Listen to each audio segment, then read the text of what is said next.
আওয়ামী লীগের নির্বাচনের সুযোগ নেই বললেন ইসি মাসুদ। এদিকে ইশরাক হোসেনকে শপথ না পড়ালে আন্দোলন অন্যভাবে রূপ নেবে বললেন সালাউদ্দিন। জানাবো যেসব সংস্কার প্রয়োজন সেটুকু করেই নির্বাচন দেয়া হবে বললেন পরিকল্পনা উপদেষ্টা। আরও জানাবো পতিত ফ্যাসিস্ট আসিফদের থামাতে পারে নাই, আপনারাও অপরাজনীতি কইরেন না বললেন হাসনাত।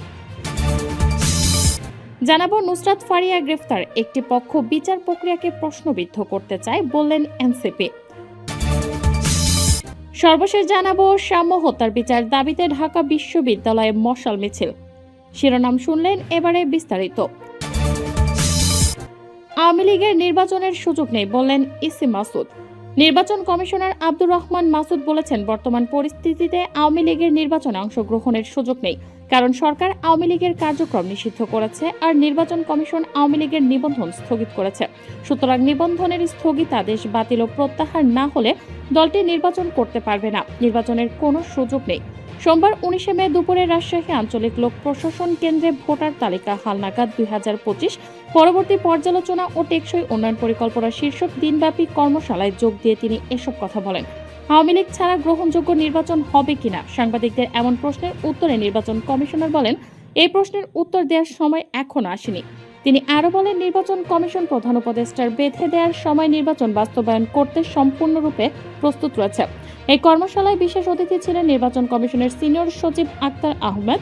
এছাড়া অতিথি হিসেবে বিভাগীয় ও জেলা প্রশাসনের ঊর্ধ্বতন কর্মকর্তা এবং পুলিশ প্রশাসনের ঊর্ধ্বতন কর্মকর্তারা উপস্থিত ছিলেন।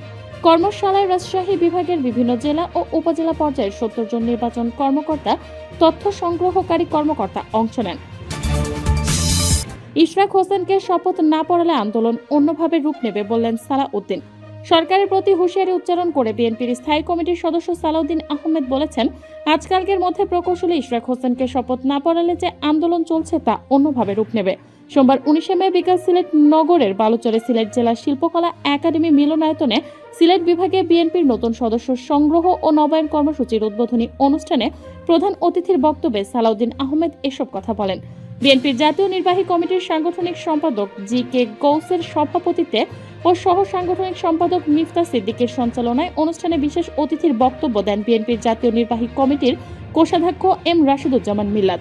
সম্মানিত অতিথির বক্তব্য দেন বিএনপি চেয়ারপারসনের উপদেষ্টা doctor Enamul Haque Chowdhury, Ariful Haque Chowdhury O M A মালিক, জাতীয় নির্বাহী কমিটির সহ সাংগঠনিক সম্পাদক ও সাবেক এমপি কলিম উদ্দিন আহমেদ মিলন, জাতীয় নির্বাহী কমিটির সহ সমবায় বিষয়ক সম্পাদক ও সাবেক এমপি শামী আক্তার।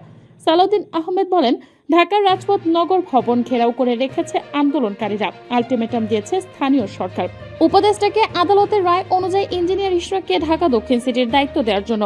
তিনি বলেন, এই সরকারকে সহযোগিতা করার জন্য আমরা সবসময় প্রস্তুত, কিন্তু তার মানে এই নয় আপনারা যা মনে চায় তাই করবেন আর মেনে নেব। আমি আহ্বান করছি অতি অল্প সময়ের মধ্যে পারলে আজকে রাতের মধ্যেই ইশরাক হোসেনের শপথ গ্রহণের ব্যবস্থা করুন। ঢাকার এই আন্দোলনকে কেন্দ্র করে আরো বৃহত্তর আন্দোলন হতে পারে। যেসব সংস্কার প্রয়োজন সেটুকু করে নির্বাচন দেয়া হবে বললেন পরিকল্পনা উপদেষ্টা। বড় কোনো প্রকল্প নেওয়া হবে না উল্লেখ করে পরিকল্পনা উপদেষ্টা ওয়াহিদুদ্দিন মাহমুদ বলেছেন, সামাজিক নিরাপত্তায় আর্থিক সহায়তা প্রদানের জন্য স্থানীয় সরকার এবং গণপ্রতিনিধিত্ব বা জনপ্রতিনিধির বিকল্প নেই। একই সঙ্গে স্থানীয় উন্নয়নের জন্য স্থানীয়দের সঙ্গে পরামর্শ করা না হলে এর সুফল পাওয়া যায় না। এক্ষেত্রেও সুফল জনগণের কাছে পৌঁছে দিতে জনপ্রতিনিধির বিকল্প নেই। সাংস্কৃতিক দিক দিয়ে একটা সুশাসন প্রতিষ্ঠার জন্য যেসব সংস্কার প্রয়োজন শুধু সেটুকু করেই নির্বাচন দেওয়া হবে। সোমবার 19 বিকেলে বরিশালে সার্কিট হাউস মিলনায়তনে এক মতবিনিময় সভায় তিনি এসব কথা বলেন। বরিশাল মহানগরের নাগরিক সুযোগ সুবিধার সম্পর্কে স্থানীয় সামাজিক সাংস্কৃতিক সংগঠন, গণমাধ্যম কর্মী, সুশীল সমাজ ও এনজিও প্রতিনিধিদের সঙ্গে তিনি এই মতবিনিময় সভা করেন। পরিকল্পনা উপদেষ্টা ওয়াহিদুদ্দিন মাহমুদ বলেন, অনেক বড় প্রকল্প আছে যা গিলতে পারছি না, আবার ফেলতেও পারছি না।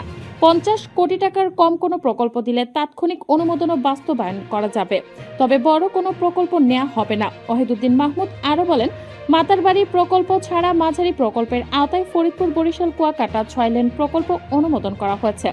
গাছ কাটা ঘরবাড়ির ক্ষতি না করেই এই প্রকল্প বাস্তবায়ন করা যাবে। সামাজিক নিরাপত্তা বরাতের সুবিধাভোগীদের অর্ধেক রাজনৈতিক বিবেচনায় দেওয়া হয়েছে। পতিত ফ্যাসিস্ট আসিফদের থামাতে পারে নাই, আপনারাও অপরাজনীতি কইরেন না বললেন হাসনাত। এনসিপির মুখ্য সংগঠক হাসনাত আব্দুল্লাহ বলেছেন, আসিফ মাহমুদের রক্ত ঝরা সংগ্রামের দিন আছে, হাসিনা শাহীর গদি কাঁপানো স্লোগান আছে, ফ্যাসিস্ট পতনের বিরচিত ইতিহাস আছে। সোমবার রাতে তিনি ভেরিফাইড ফেসবুক আইডিতে দেয়া এক পোস্টে একথা বলেন তিনি। হাসনাত তার পোস্টে আরও বলেন, যদি দেশের প্রয়োজনে দরকার হয় আসিফ মাহমুদ আবারও রাজপথে আসবেন, স্লোগানে কণ্ঠ মেলাবেন। তিনি আরও বলেন, তাকে অপদস্থ কইরেন না, অন্যায্যতা চাপিয়ে দিয়েন না, বেইনসাফি কইরেন না।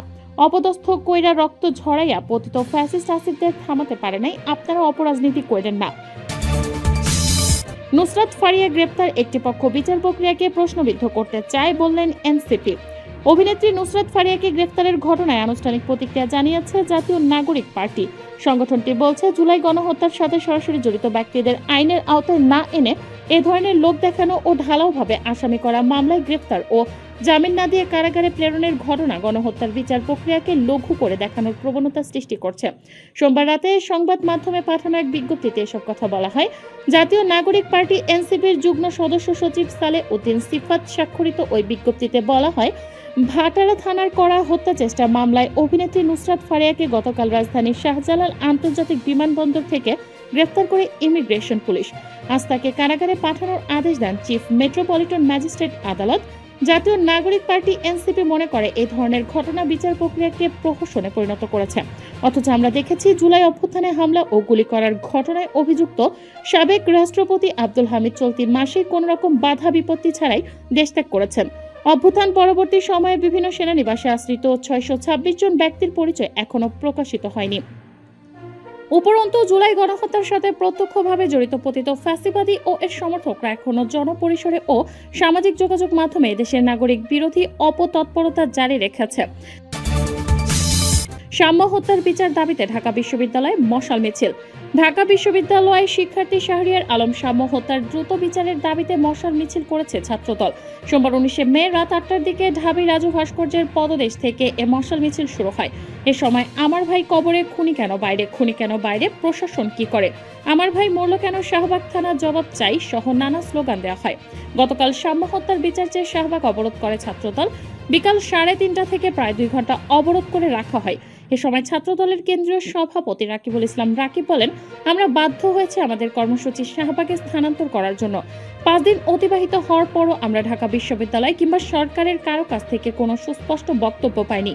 তিনি বলেন, ঢাকা বিশ্ববিদ্যালয়ের প্রশাসন এখনো তাদের দায় স্বীকার করেনি আর নিরাপত্তার গাফিলতি রয়েছে তা স্বীকার করছে না। তারা আজকের দিন পর্যন্ত আমাদের আশ্বস্ত করতে পারেনি তারা সাম্যের হত্যার বিচার করবে কিনা তা আমরা ঢাকা বিশ্ববিদ্যালয় শাখা ছাত্র দলের কর্মসূচির সঙ্গে ছাত্র দলের কেন্দ্রীয় সংসদ পূর্ণ সমর্থন জানাচ্ছি।